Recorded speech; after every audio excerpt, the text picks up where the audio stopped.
introduce our keynote speaker, Mike Vizer. Our keynote speaker today is Mike Vizer. Mike Vizer is a lifetime member of the VFW. He is a full-time father of 4 beautiful young women and a dedicated husband to his wife, Tracy. He is the terminal manager and facility security officer at St. Mary's Cement in Green Bay, Wisconsin. He also oversees safety and security for all of the St. Mary's terminals in the Great Lakes. He is a Brown County Harbor Commissioner. He is one of the adult Sunday school teachers at his church. As if he is not busy enough, he is also the Secretary-Treasurer of International Shipmasters Association, Lodge 18. Mike served honorably in the Marine Corps from June 1989 to June 1993, receiving a meritorious promotion to corporal while serving in Somalia. He served with Suicide Charlie, 1st Battalion, 7th Marine Regiment from 1992 to 1993, after spending 18 months abroad on aircraft carrier, the USS Independence. Ladies and gentlemen, Mr. Mike Vizer.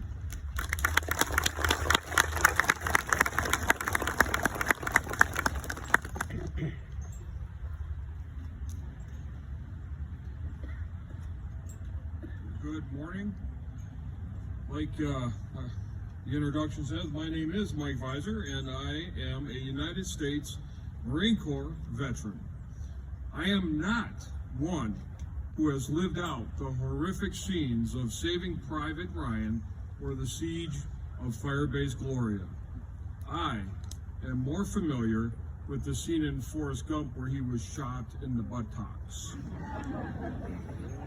I have seen enough of combat to understand it and respect it, with all of the superlatives that accompany the word, like fearful, awesome, and powerful. I would like to share a story. Suicide Charlie, 1st Battalion, 7th Marine Regiment, one of the most famous infantry companies in the entire Marine Corps. We can be a prideful group. Once again, we traveled overseas. It was the winter of '92. Mogadishu, Somalia was a balmy 94 in the shade. I was up for a meritorious promotion to corporal, and I was representing 3rd Platoon. A young Marine named Anthony Botello was representing 2nd Platoon.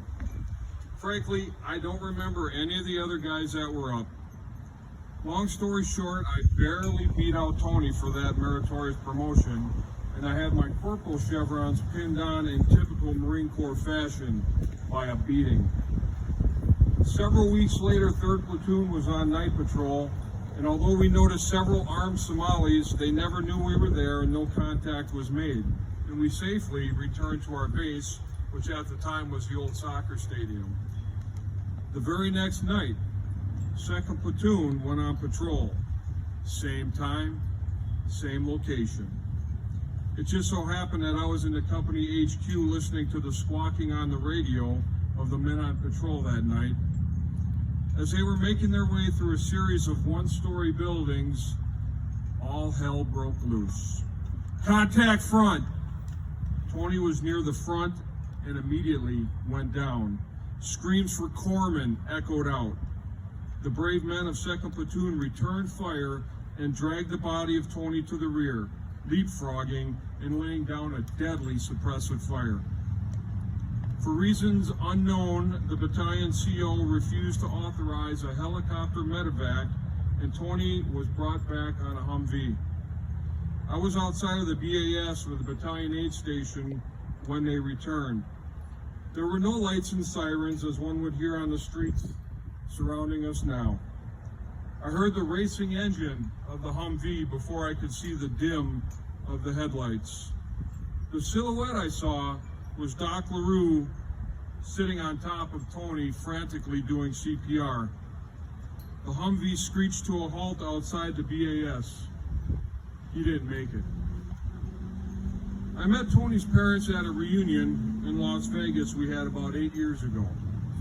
We all pitched in to buy airfare for Anthony's parents and paid for his hotel room as well. His folks ended up adopting our entire infantry company. Larry and Ann Geen are some of the sweetest, kindest folks I have ever met. 2 years ago, my family went on vacation and we drove down to Oklahoma to visit the grave of Tony. We spent many hours with his family, and it was a time that I will cherish forever. So when the question is asked, what does Memorial Day mean to me? The answer is simple and plain: to remember. While sitting around the kitchen table with Ann and Larry, having coffee and talking about my personal memories of Tony, Ann said something that stuck with me and will stick with me until the day that I die. She reached out her hand to grab mine. With tears in her eyes, she said, "Thank you for keeping his memory alive." Keeping their memories alive, never forgetting. That is what Memorial Day means to me. Sometimes actions speak louder than words. Last year, my family and I, we built a Marine Corps War Memorial at my home just outside of Oconto to honor all those killed in action from my unit, 1st Battalion, 7th Marine Charlie Company, better known as Suicide Charlie. We built a life-size recreation of the flag-raising scene on top of Mount Suribachi as depicted in the world-famous Joe Rosenthal photo. We had a dedication ceremony last October, and we were honored to have Kay Maurer attend. She is the daughter of Harold Keller, one of the original flag raisers. In addition to the replica, I built a dog tag display board, which has a personalized dog tag for each of the Suicide Charlie KIAs going all the way back to Korea.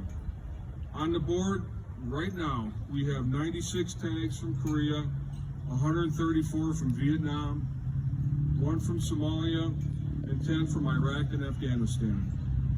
Starting this afternoon and every Memorial Day until I die, my family and I will read the names of every warrior on that dog tag board. In the near future, I will be adding another dog tag board for any serviceman or woman killed in action, and I would be honored to include them as part of the memorial.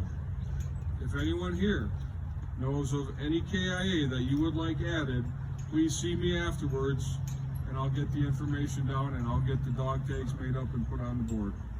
And then every year after, we'll read them names as well. I can't begin to speculate on why each individual KIA was motivated to join the military. Some might argue it was a sense of duty, a desire to be something better, or family tradition. None of that really matters. The bottom line is that they did not survive.